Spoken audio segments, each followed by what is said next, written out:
Hello and welcome, this is rooflemonger. So this video is a bit of a fluffy video, I'll be the first to admit it. I know I'm in the Dragon Ball lobby right now, it's actually not a Dragon Ball video. This is where I feel comfortable talking to you guys, I guess. So this video is my top 10 favorite fighting game characters. I get asked this question all the time, either on the YouTube channel or on the streams or whatever, so I figured, hey, let's make a video of it. So these are my top 10 characters. Now, just as a little caveat, these are top 10 fighting game characters specifically. So characters like Nappa in this game, or say Dr. Doom, since they are based off another property first and foremost and not a fighting game, they are disqualified, although don't get me wrong, I certainly love them. But yeah, so let's just start at the start and go from number 10. So coming in at number 10 is Paul Phoenix from Tekken. I love Paul. He's just a big dumb butthead. Like, that's what more you can really say about this guy. He's kind of built around one very famous move, the Death Fist. It's not his only move to be sure, but it's definitely his most famous. Each revision Tekken does a little bit less damage, but it's basically a big dumb move where if he can counter hit you, it's going to take over half your life. Paul, I like just the fact, he's kind of, he's got some martial skill to him, obviously, like some manner of judo and all that. But he's just a big dumb butthead. Like, once again, he just rocks his punches, lets those fists fly. He's got a stupid haircut. He's very dumb and belligerent, and he's just a likable guy. Even if you don't play Paul, you gotta admit he's a fairly likable character, and that's why I got him here at number 10.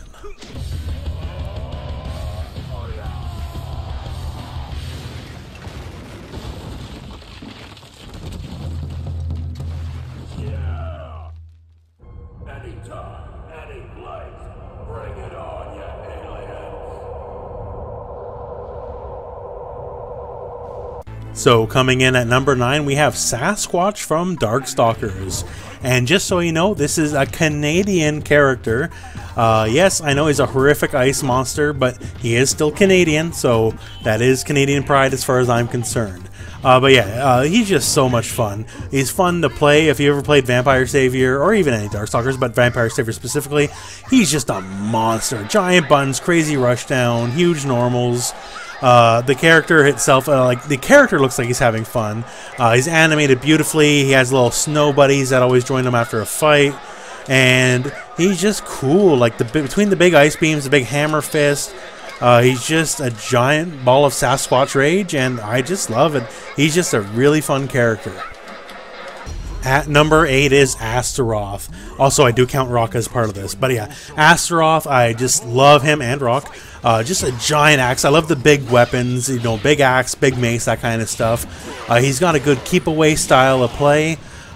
His moves are very fun looking. Like, he'll just grab you, he'll just toss you, showing you the way of big boy power. Characters with a lot of finesse for the most part I don't like as much. But as you can see here, between Paul, Sasquatch, and Astaroth, I like characters that are very straightforward, kind of beat you down, and he's just really cool. Every version of Soul Calibur has a new look. Between say a Frankenstein look, the Lava Golem look in Soul Calibur 4, even classic looks still cool too. In the later versions of Creator Soul, he has some really cool Creative Soul options. I remember Tuxedo Astaroth in Soul Calibur 5. But yeah, just an awesome character. I just love the big bully power of Astaroth, especially since he kind of, for the most part, towers over the other characters in the Soul Calibur franchise. Did you feel the real power? Go back to school.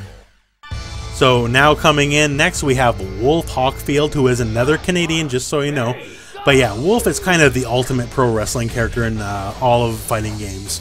I know Zangief's probably the most famous, but when it comes to being an actual wrestler, Wolf has Rock Bottom, Wolf has Stone Cold Stunner, Wolf has the F5, Wolf has the Jackhammer, Wolf has the Burning Hammer, and more and more and more. His moveset is so fun in the game. He's got amazing silly lines. Just the fact you can Irish whip people out of the ring for a ring out, that's always really cool. I just love everything about the character. It's just so cool. And the fact that he's Canadian just is the nice capper to end all of it off. But I just love him. He is the ultimate pro wrestling fighting game character, and to me, nobody else comes close. Wrestling is the ultimate sport. Coming here, number 6, the Chinese Ninja Warrior himself, Sub-Zero. Obviously one of the classic Mortal Kombat characters. Started my love affair with ice in kind of games, like any kind of RPG or game or whatever. You know, oh, do you want fire attacks or do you want ice attack or wind attack? Like, I always pick ice every time.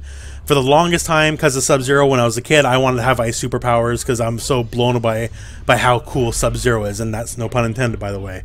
But yeah, Sub-Zero, man, the ice clone, like, revolutionized the defensive gameplay in fighting games, right? Just even that alone, such a cool concept. Obviously, I just love the character too, from just a stylistic point of view. He always looks cool, no matter what version you have, like, you know, classic or even some of the more iffy games. He still had the cool Sub-Zero Shredder kind of look. That, even though those games weren't very good, he still looked awesome no matter what game you are in. I don't got to say much to sell you on Sub-Zero. You know who Sub-Zero is, and you know already if you like him or not, and shame on you if you don't. But yeah, just Sub-Zero, I love him, classic character. Now, Rose. I actually started playing Rose in Street Fighter Alpha.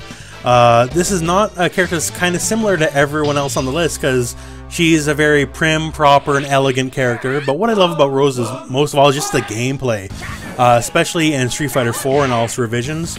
The thing I like a lot about playing a character in fighting games is just the buttons. I like the normals. I like long reach. I like controlling the screen. I like controlling the neutral. And in Street Fighter 4, Rose was that character to a T.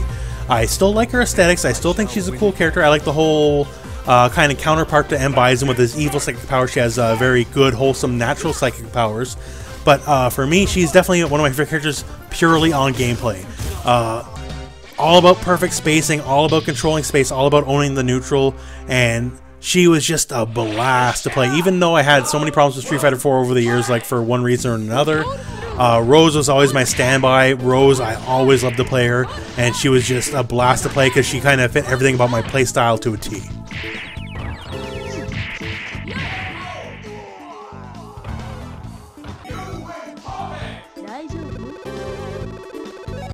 Now, on the flip from Rose, Vice. Vice, also a somewhat elegantly dressed woman, to be sure, but she's mean and cruel and just kind of poor-spirited all around, and that's what I like about her.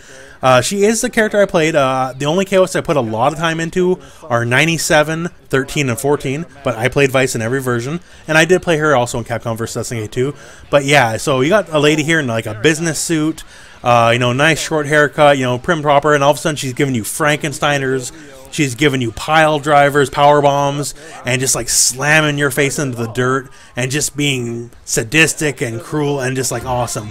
She has the spirit of the big boy character in a small frame as far as I'm concerned. That's kind of what I always liked about the character, because even though she's a little woman, she's slamming you around viciously, just like the biggest and best of them. Now, coming in here at number 3 is my boy t.hawk. If you've seen the YouTube channel, Twitter, the stream, whatever, you're going to see some element of t.hawk on all my stuff. Now, you might be saying, well, then how come he's not number 1? Well, I just that much strongly believe in the other characters, but I love t.hawk. He came out originally Street Fighter 2, the New Challengers, and I remember back then everyone was all about Cammy, because she was the sexy girl at the time, and the few people that weren't were about Fei Long. Nobody was about DJ. But me, I was all about t.hawk. Just the fact he palmed your face, just kind of twirled you around, slammed you to the ground. Like, I'm like, okay, yeah, this is a big manly character, you know? And the fact that he could sort of fly with the Condor Dive, like in my head, like, cool, I can jump over fireballs, right? I love everything about him. He's just such a cool big brute, while, you know, character-wise also having some nobility. Because usually the bigger characters like that are just like big savage brutes, no thought, no whatever, which I still think is pretty cool, don't get me wrong, right? But t.hawk had this air of grace and nobility that other big characters just don't have. And I love this character, and that's why I got so much of t.hawk all over all of my stuff.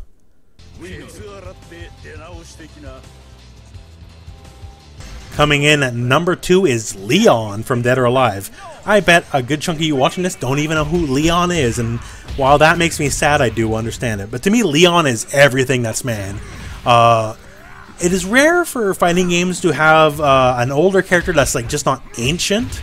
And Leon's this cool like guy, like late 40s, early 50s. Just he's cool. He fights with a great blend of like technique and brutality, and I just love that. Like a corresponding character is called Bayman.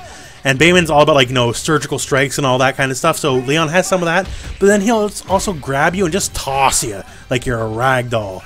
I just love it. I love his look. I love his attitude. I love his moves. To me, Leon is all that is man. I love every single aspect of the character, and of course, you know, I love playing him as well. He's a great grappler style of character. Maybe not as much as Bass is, but still, he has a lot of grapples. And just, I don't know, I can't really say much more. I just hope I can convey to you how cool I think Leon is. To me, there's just not as many characters that are just as cool as him. And he's just a character I've been fixated on for years, to my detriment, honestly, because he is not a very popular character, to say the least. He didn't even make the first cut of DOA 5. He almost certainly won't make the first cut of DOA 6 whenever that comes out. But I just love this character. I just think he's such a badass. Tasty. And here at number 1 is Melina. Now, no, this is not a big boy character. Melina is as far as big boy as you can get. But Melina, to me, the reason I love her is going all the way back to Mortal Kombat 2. To me, Melina was the character that opened my eyes to fighting games besides mashing. So obviously I played Street Fighter 2 before that, but I literally just picked Honda or Chun-Li and mash punch or mash kick, depending on the character, right? Melina, the first time I picked her and then I rolled under a Liu Kang fireball, my mind exploded. And to me, that was like my awakening of like, oh my god, like the concept of like tactics, playstyle, counter playstyle, like to me that opened it all up. And just stuff like, oh, you're gonna do this? I'll teleport, kick, and get around it and hit you in the head. Like, to me, Melina was my awakening to how fighting games could work, and I've been with her ever since. So, she was my main in Mortal Kombat 2, she's my main in Mortal Kombat 9, she was my co-main in MKX, I also played Kotal Khan. But yeah, I just love the character, I love her playstyle, I think the character's badass too. I love the kind of dichotomy of she's the sexy character, but she's also like the most savage character of all of them, kind of. And as far as I can tell, I think she was the first evil female character in fighting games. Because you got to think, back then, even, you know, Mortal Kombat 2, women characters were sort of rare in video games in general, and definitely no villain female characters. And I think Melina might have been the first, like, kind of villainous female character. Now, I could be wrong about that, but still, I just so love the character. She's my instant main in whatever game she's in. I love her style, I love her aesthetic, I love the Sai. I think the Sai is a cool weapon, and she really emphasizes her really cool use. A lot of just, you know, stabbing attacks, a lot of just kind of hammering in. The fatalities are super cool. I love the look. I love the look of MKX. You know, kind of just like gross but really beautiful at the same time. Just everything about the character I just find fantastic. And I always feel thankful to Melina just for, ever since that first ever roll under a fireball and my mind was exploded, that's kind of what really set me on the path to fighting games. Melina wins. Flawless victory. Friendship. Friendship.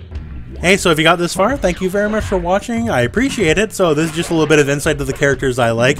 When I first did up this list, I wound up with like 30-ish characters for my top 10 list.